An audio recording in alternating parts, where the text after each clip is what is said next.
네, 안녕하십니까. 2월 24일 월요일 방송 시작하도록 하겠습니다. 네, 2월 마지막 주네요. 새로 오신 분들 반갑습니다. 채팅창 인사 한 번씩 부탁드리고요.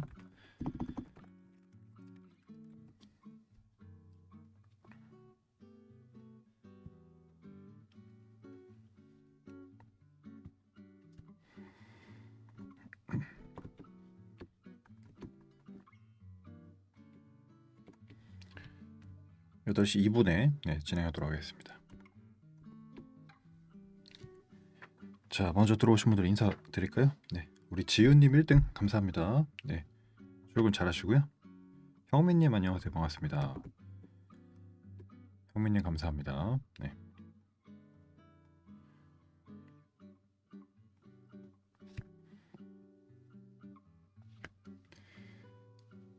자, 벌써 이렇게 2월 한 달도 다 마무리가 되어 가는 것 같습니다. 다음 주에 또 좋은 소식 있죠? 다음 주에 우리 또 대체 휴무 월요일 날 하루 빨간 날 있다라는 소식, 삶의 희망으로 또 생각하면서 이번 한 주 잘 마무리하면 좋을 것 같습니다. 자, 진행해 보도록 할까요? 네.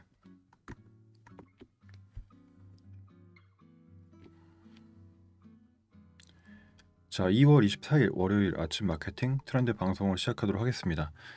자, 이번 주부터는 그 방송 시작하기 전에 그 팟캐스트나 유튜브에서 댓글 달아주신 분들 한두 개 소개해드리고 진행을 하려고 합니다. 굉장히 많은 분들이 또 댓글로 응원을 해주고 계시고요. 뭐 마케터계의 아침마당이다 이런 분도 계시고, 애플 팟캐스트에서 초코스톰님이 남겨주셨는데 운동하면서 너무 잘 듣고 있습니다. 잘 정리되어 있고 재밌네요 해주셨습니다. 감사하고요. 스티브 꽁지님이 손경제라는 프로그램 있죠? 예, 손경제가 주요 경제 이슈를 적당히 요약해주는 방송이라면 출마트, 출근길 마케팅 트렌드를 줄임말이신 것 같아요. 커머스나 다각적인 이슈를 요약해줘서 좋습니다. 그래서 감사합니다. 네, 이렇게 이제 응원의 댓글 남겨주실 분들은 팟캐스트 플랫폼에 댓글 남겨주시면 다음 주에 한 번 더 읽어드리도록 하겠습니다. 자, 오늘 첫 번째로 준비한 소식은 구독 서비스에 대한 소식으로 가져와 봤습니다. 자, 이제 뭐 구독을 안 하시는 분들이 거의 없죠. 젊은 분들이나 이제 중년층들도 구독을 많이 쓰고 있는데 세대별로 사용하는 구독 서비스가 약간 차이가 있다고 합니다. 자, 그래서 20대가 쓰는 구독 서비스는 뭐고 40대, 50대가 쓰는 구독 서비스는 뭔지 같이 살펴볼 텐데, 자, 현재 이제 국민 10명 중 9명은 구매 대신 구독 서비스를 사용하고 있고, 청년은 AI, 중년은 건강생활가전을 구독하고 있다라는 기사입니다. 경향신문 기사인데, 자, 그래프로 먼저 보시면 20대 같은 경우에는 1등이 넷플릭스 아니에요. 생성형 AI 23%. 지금 챗 GPT를 웬만하면 대학생이든 직장인이든 구독을 해서 사용하다 보니까 아마 28,000원인가 9,000원인가 그랬었죠. 그렇죠. 프로 구독하면 생성형 AI가 1위, 그리고 2위가 건강생활가전이 18%, 그 다음으로 가구, 가사 서비스, 음원 도서였는데 20대, 30대 보면은 이제 가사 서비스가 44위였다가 30대 되면서 1위로 올라옵니다. 그래서 30대에서는 생성형 AI보다 가사 서비스가 구독률이 더 높아요. 그러니까 한마디로 이제 직장 다니고 이제 시간이 없고 이러다 보니까 요즘 뭐 광고 많이 나오던데 뭐 쓰레기도 대신 버려주고 빨래도 가져가서 해주고 뭐 신발도 세탁해주고 이런 것들이 사실은 이제 직장인들한테 좀 더 인기이지 않나. 그만큼 어찌 보면은 편리하다라고도 볼 수 있지만 한편으로는 아, 우리가 참 시간 빈곤의 시대에 살고 있구나, 시간이 참 없구나 이런 생각도 좀 들었습니다. 자, 그 30대는 가사 서비스가 1등이고요.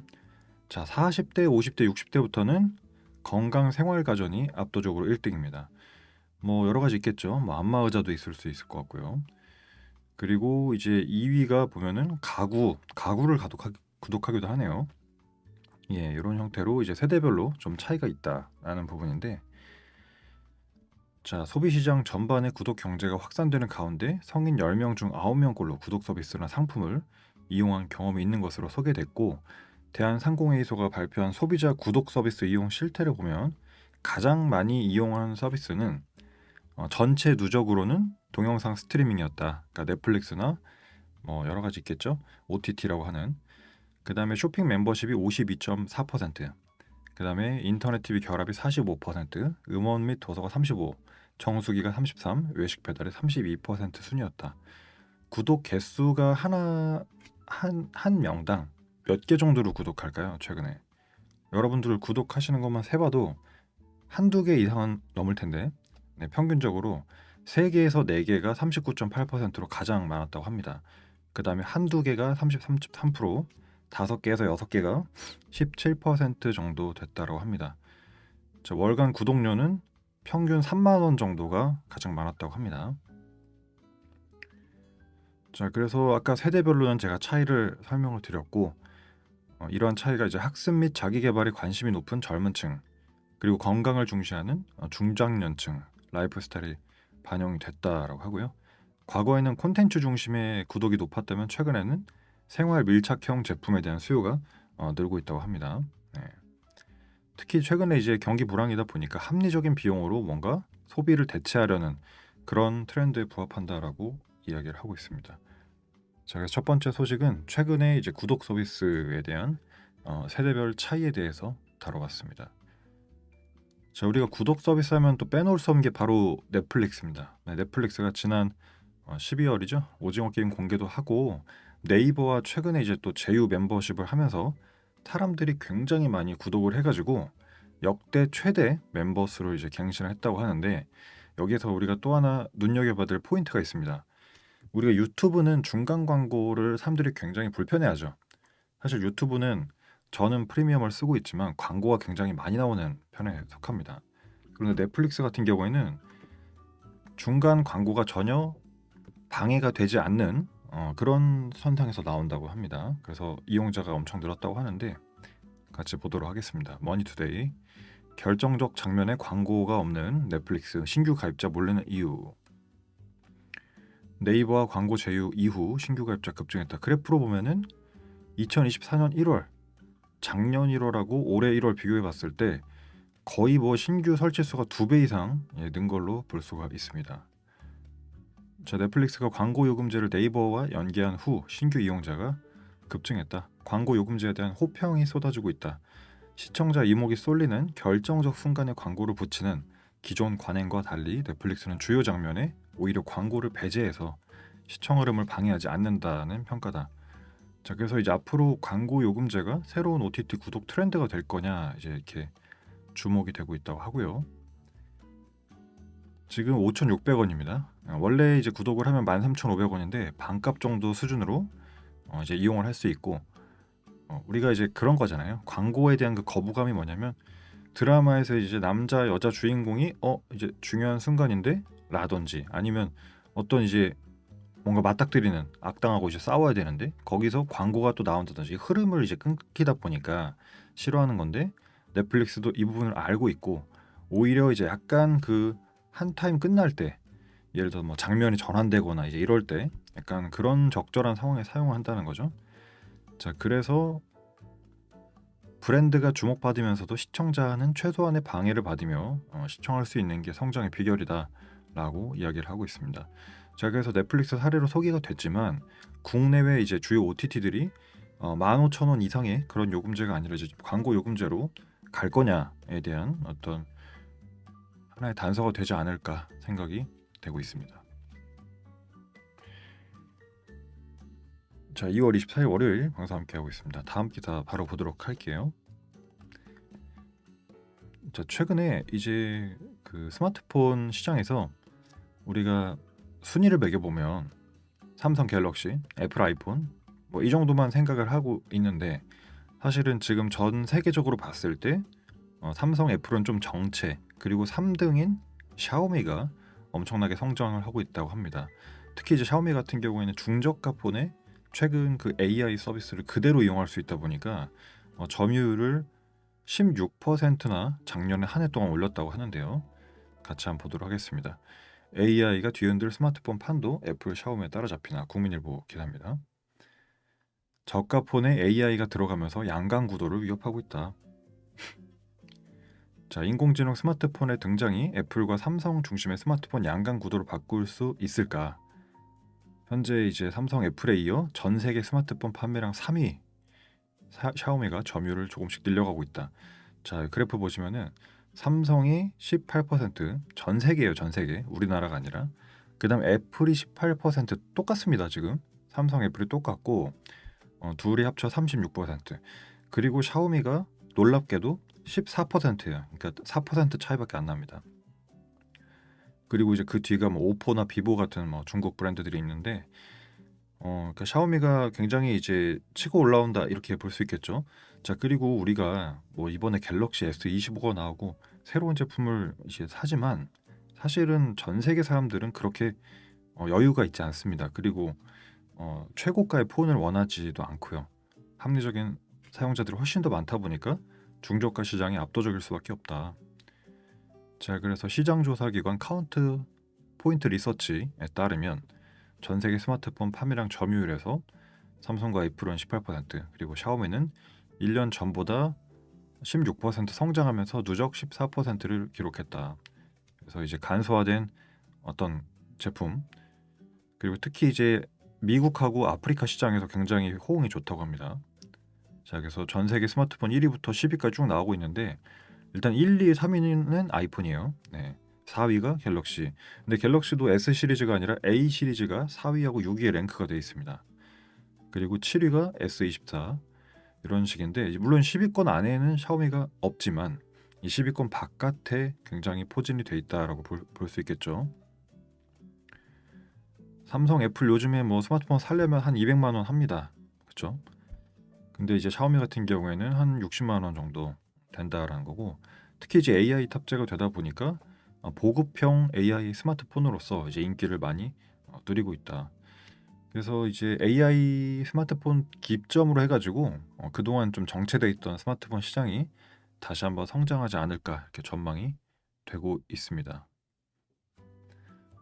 그래서 중국 샤오미에 대한 약진 소식 같이 살펴봤고요. 중국 이야기를 하다 보니 지난주에 저희가 또 테무 소식을 가져왔었는데 테무가 이제 한국 비즈니스 그 사업 계획을 발표했어요. 자, 우선 알리익스프레스랑 좀 다르게 간다고 합니다.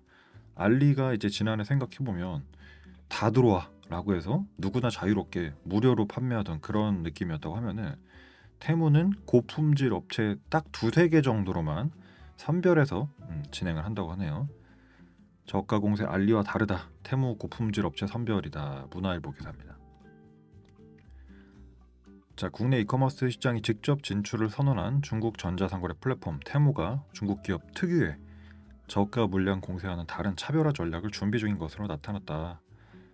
미국과 유럽이 이제 중국 커머스 규제를 강화하고 있죠, 현재. 그러면서 이제 한국으로 들어오는 이제 흐름인데, 자, 테무가 이제 오픈마켓을 선언했어요. 국내에서. 국내 오픈마켓 뭐가 있죠? 11번가, G마켓 이렇게 있는데, 테무는 국내에서 온라인 마켓플레이스에 입점할 국내 판매 업체를 모집하면서 카테고리별로 두세 개 업체만 선별해서 초청을 하고 있다.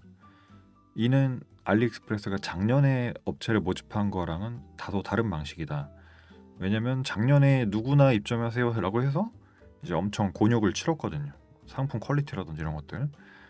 근데 사실 그게 국내 판매자 문제는 아니고 그 중국에서 들여온 것들이 문제였죠, 대부분은. 근데 어쨌든 브랜드 이미지하고 같이 가다 보니까 국내에서 입점 업체를 모집할 때도 좀 신중하게 하겠다라는 느낌으로 보여집니다. 자, 그래서 이제 한국의 어찌 보면은 이커머스 시장이 다시 한번 좀 뒤흔드는, 지금 G마켓이 3위를 밀렸거든요. 네, 테무가 3위까지 올라왔는데 테무, G마켓 11번가가 되든지 테무, 알리, G마켓 이런 순위로 되지 않을까 생각이 되고 있습니다. 자, 그래서 테무는 이제 두 가지 사업이죠. 국내 소비자에게 중국산 제품을 직구 방식으로 판매하는 기존 사업과 두 번째로 오픈마켓, 국내 상품을 직접 유통하는 지역 기반 사업 L2L에 같이 이제 나선다라고 우리가 이해를 하면 될 것 같습니다. 그래서 2025년에는 이제 판매자분들은 테무 오픈마켓까지도 또 신경을 써야 되는 굉장히 이제 골치 아픈 그런 상황이라고 할 수 있겠습니다. 중국 이야기를 계속 하게 되는데 사실은 요즘에 그 아이들이 먹는 분유 자체도 국산 대신에 중국산은 아니지만 수입산 분유가 굉장히 많이 들어오고 있다라고 해요. 그래서 이제 뭐든지 다 직구를 하는 시대인데 우리가 뭐 전자기기 이런 것뿐만 아니라 아이들한테 먹이는 분유 자체도 요즘에는 수입산이 굉장히 대세다. 근데 웃긴 게 분유가 이제 수입산이 국산 대비 2배 비싸다고 합니다. 그런데 요즘에는 사실은 그렇죠. 저출산 이제 시대이긴 하지만 한 명한테 들어가는 비용은 훨씬 더 많잖아요. 그렇다 보니 백화점에서 아동복도 약간 프리미엄 브랜드가 잘 팔리고 뭐 유모차도 마찬가지고 한 명한테 드리는 돈이 굉장히 많아졌는데 그런 측면에서 이해를 할 수 있을 것 같습니다. 그래서 조선비즈 기사인데 한국 시장에서 밀리는 K분유 국산 대신 수입산이란 기사고요. 출산율 최저에도 수입 분유는 최대 실적을 찍었다. 자, 수입 분유를 선택하는 부모들이 늘면서 국내 분유 브랜드들의 힘겨운 경쟁을 이어가고 있다. 그래서 국내 이제 분유는 2023년부터 계속 하락세를 맞이하고 있다고 합니다. 국내 분유 브랜드들은 수년째 이제 고전을 하고 있고 반대로 이 기간 수입산 분유는 성장을 거듭했다. 지금 가장 인기가 있는 제품이 국내에서 프랑스 다논이라는 회사에서 만든 앞타밀이라는 분유라고 하는데 2023년 상반기 854억 원에서 2024년 946억 원으로 11% 증가했다고 해요. 매출이. 자, 앞타밀이라는 이제 분유가 이제 국내 분유를 이제 누르고 계속해서 성장을 하고 있는 모습인데 지금 한 캔당 45,000원으로 국내 제품 가격 대비 2배 수준이라고 합니다. 그래서 6개월 동안 2차례나 가격을 올렸지만 인기가 식지를 않았대요. 반면에 국내 분유 시장 규모 추이는 보시면 매년 하락하고 있는 걸 볼 수 있죠. 그러니까 이 전체 시장 안에서 성장을 하고 있는 거죠. 해외 분유는. 자, 관세청 수출입 통계를 살펴봐도 수입 분유 선호 현상은 뚜렷하다. 이게 온라인 플랫폼을 타고 입소문을 얻으면서 성장을 하고 있는데 주로 육아 커뮤니티를 통해서 제품을 리뷰하고 해외 직구에 대한 정보가 공유되고 있다고 합니다. 자, 인구 구조가 바뀌고 신생아 수는 줄었지만 자녀에 대한 씀씀이는 줄지 않았다. 이게 이제 포인트겠죠. 우리가 마케팅이나 비즈니스를 하면서 야, 이제 저출산 시대니까 안 돼. 뭐 그런 이제 시장은 이제 성장 가능성이 없어. 이게 아니라 그 안에서의 기회가 분명히 존재한다라고 이제 이해를 해야 되는 거고요. 아무래도 품질이 좋다라고 뭐 알려져 있다라고 합니다. 그래서 우리나라 이제 분유는 대신에 한국 분유를 해외로 수출하려는 그런 시도가 이어지고 있다고 하네요. 참고하시면 좋을 것 같습니다. 자, 그래서 이제 뭐 해외에서 뭐 분유까지 직구해서 먹는 이런 시대를 살고 있는데 또 요즘 난리인 게 우리가 사용하는 그 가전 제품들 대부분이 중국산인 건 아시죠? 뭐 CCTV라든지 뭐 로봇 청소기 이런 메이저 브랜드 다 중국산입니다. 자, 그런데 요즘 또 이슈가 되는 게 이 보안 이슈. 중국산 로봇 청소기가 나를 감시한다. 일상에 퍼지는 중국 감시 포비아. 이제 요런 공포가 좀 많이 오고 있는데 실제로 IP캠 같은 경우에는 예전에 많이 해킹이 돼 가지고 막 이렇게 여러 가지 사생활이 유출된다든지 이런 문제가 있지 않았습니까? 조선일보 기사 같이 한번 보도록 하겠습니다. 중국 인공지능 딥시크의 개인정보 유출 이후 사생활 보안에 대한 우려가 커지고 있다. 로봇 청소기에 달린 카메라, 스피커에 달린 마이크, 스마트폰에 다운받은 앱 이런 것들이 이제 나의 목소리나 위치 등 일상의 모든 정보를 추적하고 있다라는 거고요. 자, 이런 디지털 기기들이 가성비를 앞세운 중국산에 빠르게 점용되고 있다. 하지만 이제 이런 제품 보안에 취약하기 때문에 조금 이제 위험하지 않냐라는 이제 우려인데 사실 주요 제품 중에 이제 중국산이 어느 정도 돼 있는지 보도록 하겠습니다. IP캠은 국내 80%가 중국산이고요. 로봇 청소기 같은 경우에는 국내 점유율 40% 정도인데 뭐 로보락이라든지 뭐 여러 가지 에코백스라든지 뭐 지금 다 기억은 안 나지만 탑 5 안에 있는 대부분 제품이 다 중국산으로 알고 있습니다. 그리고 와이파이 공유기, 뭐 TP-링크라든지 이런 것도 있고요. 그리고 이제 스마트폰 앱에서 뭐 테무, 틱톡, 알리 이런 앱들도 있겠습니다. 물론 이런 지금 소개해드린 것들이 해킹을 한다는 건 아니고 이제 중국에서 이제 비롯된 제품이나 서비스들이 불안하다 이제 이런 이제 내용인 거죠. 자, 그래서 얼마 전에 사실 이게 우려가 아니라 뭐 딥시커 같은 경우에는 실제로 그 개인정보 수집을 과도하게 해서 국내에서 차단이 됐었잖아요. 그러다 보니까 사실은 이런 공유기나 뭐 로봇 청소기나 이런 제품도 사실은 좀 걱정이 된다라는 이야기로 보면 될 것 같습니다. 특히 이제 앱 다운로드를 통해서 정보가 유출되는 경우도 있다라고 하니까 저희가 조금 주의할 필요가 있지 않을까 생각이 들어요. 네. 그래서 이 기사를 소개한 이유는 이제 우리가 마케팅이나 비즈니스를 함에 있어서 이런 중국산에 대한 불안한 심리가 있다 보니까 국내에서의 어떤 기술력이나 사업을 또 하시는 분들은 이런 부분을 역이용해서 또 소비자들한테 만족을 줄 수 있지 않을까 생각이 듭니다. 자, 2월 24일 월요일 방송 함께 하고 있고요. 물 좀 마시고 이어가도록 하겠습니다.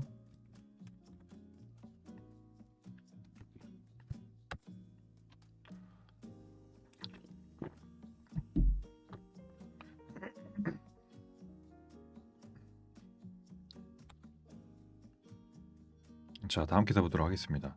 최근에 이제 K 뷰티가 미국에서 난리죠. 네, 뭐 말씀 안 드려도 뭐 한국 뷰티 시장이 얼만큼 이제 성장이 있고 또 호응을 얻고 있는지 다 아실 겁니다. 자, 그런데 이제 온라인을 넘어서 미국의 어떤 중심지, 우리나라에 이제 올리브영이 있듯이 미국의 그 오프라인 유통 마켓의 핵심까지도 이제 K 뷰티가 입점을 하고 있다고 합니다. 자, 진격의 K 뷰티 미국 이곳까지 뚫었다. 한국경제 기사입니다. 오프라인 채널로 진격하는 K 뷰티. 미국에서 인기를 누리는 K 뷰티가 아마존 등 온라인을 넘어 현지 오프라인 채널도 적극 공략하고 있다. 통상 오프라인 채널은 입점이 참 부담이다라는 이제 인식이 있는데 재고 부담이라든지. 근데 이런 진입 장벽을 뚫고 현지에서 K-뷰티 수요가 꾸준히 높아지고 있다. 그래서 가장 대표적인 게 마녀공장이라는 브랜드죠. 마녀공장이 이제 미국 대형마트인 타깃 매장에 1,788곳에 입점한다고 밝혔다. 자, 그래서 이제 K-뷰티가 단일 카테고리로서 이제 미국의 대형마트에 이제 입점하는 상황에 이르렀고요. 코스트코에도 이미 입점이 돼 있다고 합니다. 그리고 일본에서 인기를 끌고 있는 아누아라는 이제 브랜드도 있는데 역시나 이제 울타뷰티의 오프라인 매장 1,400곳에 입점했다. 미국판 올리브영인 울타뷰티는 북미에서 가장 큰 뷰티 리테일 브랜드라고 합니다. 마녀공장이나 아누아뿐 아니라 뭐 조선미녀, 스킨천사 등 K뷰티 대표 주자들도 대부분 이제 오프라인 유통으로 접점을 더 넓히고 있다는 거죠. 그래서 한시적인 어떤 유행이 아니라 K뷰티가 주류로 자리 잡고 있다라는 분석도 나온다. 우리가 뭐 예전에 뭐 뷰티 브랜드 하면 뭐 에스티로도 이렇게 생각하고 뭐 그랬듯이 로레알 뭐 이런 느낌처럼 이제 K뷰티가 하나의 또 인식을 형성하고 있다라고 이야기를 하는 것 같습니다. 근데 생각보다는 꽤 오래 유지가 되고 있고 특히 틱톡이나 이런 소셜을 타고 나서 조금 더 이제 반응이 폭발적으로 나오고 있지 않나 생각이 듭니다. 자, 다음 기사 한 세 꼭지 정도 이제 좀 이제 우울한 소식인데, 자, 통계청에서 이제 발표를 했는데 지난해 2024년 전국 17개 시도 모두에서 소매 판매가 감소가 됐다라고 하는데 2010년 통계 이래 작성 이후 처음이라고 합니다. 자, 내수 부진이 길어지면서 지난해 전국 17개 모든 시도에서 소매 판매가 감소했다. 이러한 현상은 2010년 통계 집계 이래 처음으로 특히 편의점이나 슈퍼마켓 등 골목 상권의 판매 감소폭이 컸다고 합니다. 왜냐하면 사람들이 이제 먹고 살기가 힘드니까 슈퍼나 마트조차도 안 간다라고 이제 보면 되겠죠. 통계청이 발표한 2024년 4분기 및 연간 지역 경제 동향에 따르면 전국 소매 판매가 2.2% 감소했고 모든 시도에서 줄어든 건 2010년 통계 집계 이래 처음이다. 이 소매 판매라는 게 뭐냐면 백화점, 편의점, 온라인 쇼핑 등 다양한 유통 채널의 판매 수치를 합산한 수치로 내수 경기를 판단하는 핵심 지표라고 합니다. 1년 전보다 슈퍼마켓 잡화점의 매출이 5.9% 감소, 골목 상권의 내수 부진이 직격탄을 맞았다라고 이제 이야기를 하고 있는데 상황이 이렇다 보니까 실제로 사업하시는 분들 중에서 이제 개인 사업자 카페, 음식점 이런 쪽에 영향이 컸다고 합니다. 그 우리나라에서 전체 사업자 수 100% 중에서 개인 사업자 비중이 한 80에서 85 정도가 되고요. 법인 사업자는 생각보다 많이는 없어요. 한 10에서 15%인데 그만큼 자영업자들한테 이제 영향이 컸다라는 거고요. 자, 지갑 닫은 소비자가 커피랑 술부터 끊었다. 카페 매출 10% 감소. 그래서 사업장 10곳 중 한 곳은 지난해 4분기 폐업을 했다라고 하고요. 비상계엄이나 코로나 이후에 이제 회복이 안 되는 등 여러 이유가 있었다고 합니다. 특히 이제 술집하고 카페 영향이 컸다고 하는데 자, 한국신용데이터가 발표한 2024년 4분기 소상공인 동향을 보면은 이 중에서 86.7%는 빚이 있어도 정상 영업 중이었지만 13.3% 48만 개는 폐업을 했다. 폐업한 사업장은 평균 대출이 한 6천만 원 정도 있고 연체가 한 500만 원 정도 있어서 폐업을 했다고 합니다.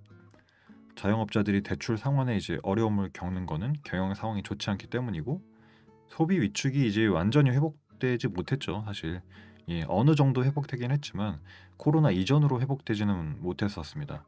경기 불황이 계속되면서 자 그래서 이제 카페가 9.5% 감소했고 그다음에 패스트푸드와 술집이 1.8%, 1.7% 이제 감소했고요.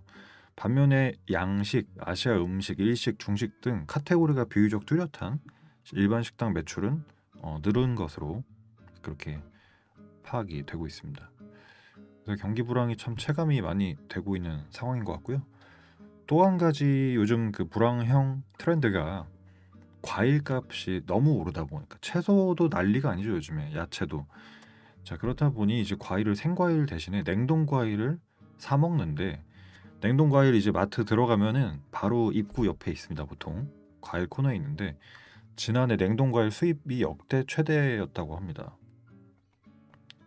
자 중앙일보 기사 같이 볼 텐데 신선 과일값이 뛰자 저렴한 냉동 과일을 찾는 소비자가 늘고 있다. 그 결과 지난해 냉동 과일 수입량이 역대 최대치를 기록했다. 그래서 5년 전인 2019년과 비교하면 70% 넘게 늘면서 냉동 과일 이제 수입량이 7만 톤 정도 된다고 합니다. 2020년부터 계속 늘어나서 생과일에 비례 저렴한 가격 때문에 이제 인기를 얻고 있다라고 하고 이제 가격 비교를 하자면 냉동 딸기가 있고 생딸기가 있으면 4분의 1 정도 가격 수준이라고 합니다. 또한 신선 과일값이 급격하게 오르면서 소비자들은 더욱 눈길을 냉동 과일로 돌리는 중이다. 또 한 가지 이유가 있는데 바로 이제 1인 가구가 증가하는 이유도 있다고 합니다. 혼자 살면 이제 과일을 사도 다 먹지 못하니까 이제 상하거나 썩는 경우가 있어서 냉동 과일을 이제 두고서 소분해서 먹는다라고 하고 있고요. 그래프로 보시면은 뭐 엄청 성장했죠. 급증하는 냉동 과일 수입량 2018년에 4만 8천 톤에서 작년에 7만 9천 톤으로 거의 수직 상승하고 있다고 봐도 과언이 아닐 것 같습니다. 근데 여기서 같이 곁다리로 들어가는 트렌드가 냉동 과일뿐만 아니라 냉동 치킨. 왜냐면 치킨 값이 3만 원이거든요, 지금.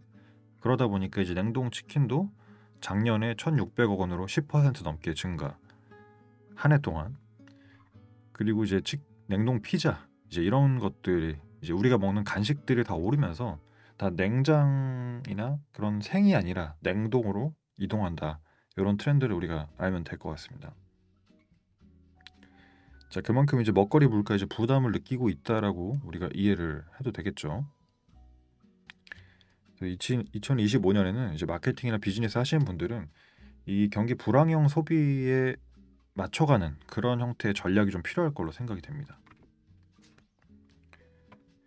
자, 2월 24일 월요일 방송 함께하고 있습니다. 다음 기사 바로 보도록 하겠습니다. 자, 스타벅스 소식을 가져봤는데 요즘에 국내뿐만 아니라 글로벌에서 스타벅스가 좀 많이 어렵다고 합니다.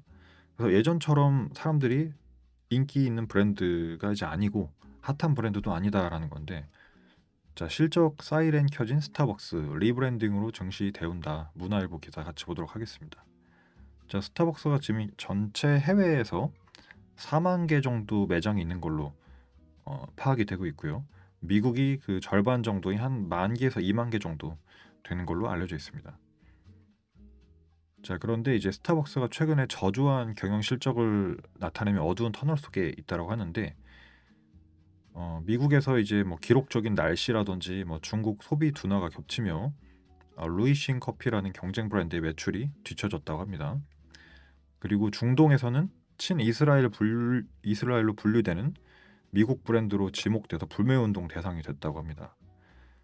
자, 그래서 스타벅스가 이제 그 치폴레라고 그 미국의 멕시코 음식 체인점 CEO를 이제 데려온 거예요. 치폴레 CEO를 데려와 가지고 이제 새로운 이제 대표로 이제 임명을 했는데 이 사람이 이제 뭐라 그랬냐면 Back to Starbucks. 그러니까 다시 예전으로 돌아가자라는 이제 운영 전략을 발표했는데 그 전략의 실체가 뭐냐면 메뉴가 너무 많다. 스타벅스 요즘 가면은 이름이 10글자 이상인 거 너무 많습니다.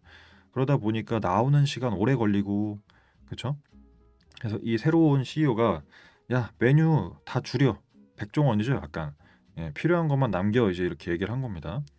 자 그리고 두 번째로는 사이렌 주문 알고리즘을 개선해서 대기 시간을 4분 이내로 단축시켰다라고 하고 신규 매장 확장보다는 기존 매장의 리뉴얼 경험 재설계로 중심으로 이제 움직인다고 합니다.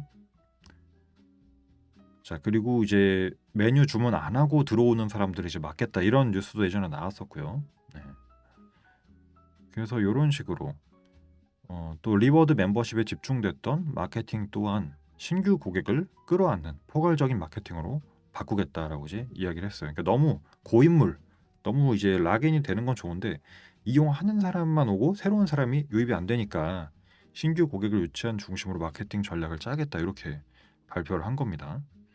자, 그래서 메뉴 간소화 및 대기 시간 단축, 신규 매장보다 매장 재설계, 그다음에 가격을 유지한다. 그러니까 확실히 이제 이 카페의 본질이 맛과 가격 아니겠습니까? 그래서 그런 형태로 이제 사업을 집중한다라고 이제 기사가 나왔네요. 그래서 국내에서도 사실 요즘 스타벅스가 크게 좀 인기를 예전만큼은 못 끌고 있는 가운데 어떻게 발전될지 기대가 되는 것 같습니다. 자, 다음 기사 바로 보도록 하겠습니다. 최근에 이제 그 은행이 많이 장사가 예전만큼은 안 되죠. 그러니까 4대 은행의 사실은 순이익이 굉장히 높은데 그 성장률로 따지면 요즘 오프라인 은행이 거의 다 없어지다 보니까 다 디지털로 바뀌면서 은행의 먹거리가 많이 사라진 것도 사실입니다. 자 그렇다 보니까 요즘에 이제 금융권 트렌드가 비금융권 서비스나 플랫폼에 들어가서 금융 서비스를 도와주는 이른바 임베디드 금융이라고 하는데 이런 형태로 지금 바뀌고 있다고 합니다. 자 당근마켓에 손잡고 스타벅스에 손잡고 이제 이런 느낌인 건데 같이 한번 보도록 할게요. 조선비즈 기사입니다. 은행의 올해 화두는 임베디드 금융이다. 임베디드 금융이 뭐냐면 비금융 플랫폼에 금융 서비스를 결합하는 것을 의미한다. 그래서 간단히 소개를 드리면 국민은행은 스타벅스와 연계한 특화 상품을 출시할 예정에 있고요. 신한은행은 이랜드 멤버십 앱 안에 들어가는 이페이머니 바이 신한은행 서비스, 하나은행은 당근페이나 이디야커피 등과 협업해서 고객 기반을 넓히고 우리은행은 토스랑 협업해서 토스 앱 안에서 계좌를 개설할 수 있게. 그러니까 예전에는 이런 금융 서비스가 단독 앱으로서 우리가 존재했고 우리가 은행 앱도 많이 껐다 켰다 했다고 하면은 지금은 사실은 특별한 경우 아니면 카카오에서 보낸다든지 토스에서 보낸다든지 이렇게 되다 보니까 사실은 이제 그것만으로 트래픽이 안 나오는 거죠. 그렇다 보니 사람들이 사용하는 서비스, 플랫폼 이런 쪽에 이제 들어가서 금융 상품을 제공하는 게 이런 임베디드 금융의 트렌드다라고 이해를 하면 될 것 같습니다. 자, 은행들이 이제 수익을 낼 수 있는 분야가 거의 없기 때문에 정해진 파이 안에서 나눠 먹기로 수익을 내야 되기 때문에 임베디드 금융을 찾고 있다. 이런 흐름도 있다라는 거 우리가 알고 넘어가면 될 것 같습니다. 자, 그리고 오늘 마지막 기사인데 자, 다이소에서 요즘 다이소 얘기를 계속 하게 되는데 다이소에서 이제 영양제까지 판매를 한다. 화장품으로 작년에 재미를 많이 봤는데 올해는 또 이제 영양제다. 자, 그래서 이제 건기식까지 이제 손을 대는 다이소 소식입니다. 다이소에서 유명 영양제 판다. 단돈 5,000원. 야, 또 여기 장바구니 이제 가득 담으신 분들 많겠죠. 네. 품절 대란 난리 나겠네. 헤럴드 경제 기사인데. 자, 다이소에서 영양제까지 판다. 이미 DP된 사진을 보면은 뭐 거의 꽉꽉 채워져 있습니다. 그리고 이게 비싸봤자 이제 5,000원이라는 거예요. 저렴한 가격대에 수많은 물품으로 폭발적 인기를 끌고 있는 다이소에서 이제 유산균이나 비타민 등 건강기능 식품까지 판매를 한다. 가격은 여타 제품인 5,000원대이고 이제 소비자는 저렴하게 살 수 있고 제약사도 이제 유통망을 늘릴 수 있다라는 점에서 이해관계가 맞았다라는 거고요. 약국 업계가 이제 긴장을 하고 있다라고 합니다. 가뜩이나 이제 판매도 저조한데 가격 경쟁력에서까지 밀릴 거다라는 이제 우려를 하고 있고, 오는 24일부터니까 며칠이죠? 오늘부터네. 오늘부터 건강기능식품 판매를 시작을 하고, 강남 고속버스 터미널, 명동역쯤 서울 25개 매장을 비롯해 전국 200개까지 순차적으로 확대한다. 그래서 뭐 종근당 건강, 락토핀, 뭐 대웅제약에서 25개 제품이 나오고요. 일양약품에서 7개 제품. 그래서 뭐 거의 저기 지금 라인업만 봐도 한 3, 40종 정도는 되는 것 같습니다. 다이소에 맞게 가격 경쟁력도 남다르다. 대부분 5,000원으로 판매가 되고 있고, 심지어 4,000원짜리, 3,000원짜리도 4,000원짜리는 없고요. 3,000원짜리도 있다고 합니다. 다이소에 판매되는 영양제는 건강기능식품으로서 약국에서만 판매할 수 있는 일반 의약품 영양제와는 좀 다르다. 건강기능식품은 별도 법률로 이제 적용을 받다 보니까 인터넷이나 소매점에서도 판매할 수 있다고 합니다. 자, 근데 이미 이제 올리브영이나 뭐 온라인에서도 유통 채널이 많이 있는데 다이소까지 가다 보니까 이제 기존 판매자들이 긴장하고 있다라고 하고요. 또 SNS에서 이제 바이럴이 장난 아니기 때문에 다이소 꿀템으로 한번 올라가면은 품절이 또 될 거다 예상을 하고 있습니다. 자, 뭐 소비자는 좋겠죠.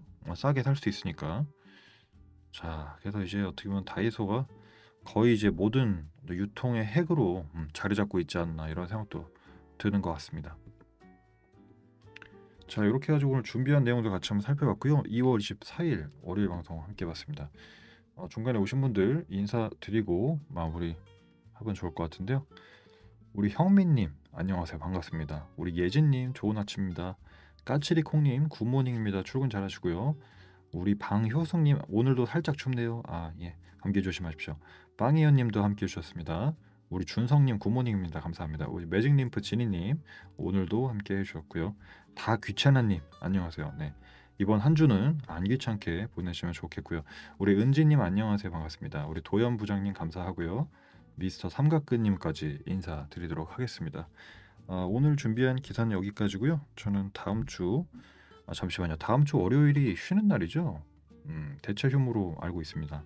저도 좀 쉬어야 되기 때문에 다음 주 3월 3일 월요일은 방송을 한 주 쉬고 3월 10일 월요일에 다시 인사드리도록 하겠습니다. 팟캐스트로 들으시는 분들은 응원의 댓글 하나씩 부탁드리고요. 유튜브 구독 안 하신 분들은 유튜브 곽팀장 채널 오셔서 구독 한 번씩 부탁드리겠습니다. 이번 한 주도 좋은 한 주 보내시고요. 행복한 하루 보내시기 바랍니다. 방송 마치겠습니다. 고맙습니다.